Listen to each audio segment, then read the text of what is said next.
સુરત શહેરમાં ધોધમાર વરસાદને કારણે લિંબાયતના મીઠી ખાડી વિસ્તારમાં પાણી ભરાયો છે. નીચાણવાળા આ વિસ્તારમાં સ્થાનિકોને મુશ્કેલીનો સામનો કરવો પડી રહ્યો છે. તંત્ર દ્વારા એલર્ટ જાહેર કરાયું છે અને ફાયર વિભાગે 2 બોટ સ્ટેન્ડ બાય રાખી છે. સુરત શહેરમાં ધોધમાર વરસાદને પગલે અનેક વિસ્તારોમાં પાણી ભરાવાની સ્થિતિ. લિંબાયતના મીઠી ખાડી વિસ્તારમાં ભરાયા પાણી. લિંબાયતના નીચાણવાળા મીઠી ખાડી વિસ્તારમાં પાણી ભરાતા લોકોની મુશ્કેલી.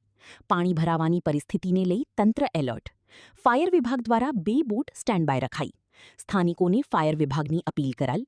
ગત વખતે પૂરના પાણી ભરાતા શિફ્ટિંગમાં મુશ્કેલી પડી હતી, જેથી દર્દીઓ, બાળકો અને વૃદ્ધોને સમયસર સુરક્ષિત સ્થળે ખસી જવા અપીલ કરાઈ.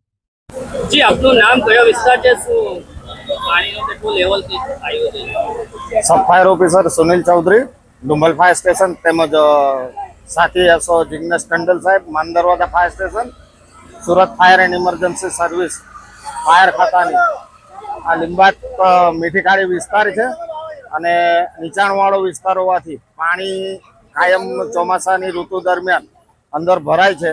તો તેમને જાનમાલના રક્ષણ માટે સુરત ફાયર એન્ડ ઇમરજન્સી સર્વિસની 2 બોટો અવેલેબલ સ્ટેન્ડ બાય મૂકવામાં આવી છે.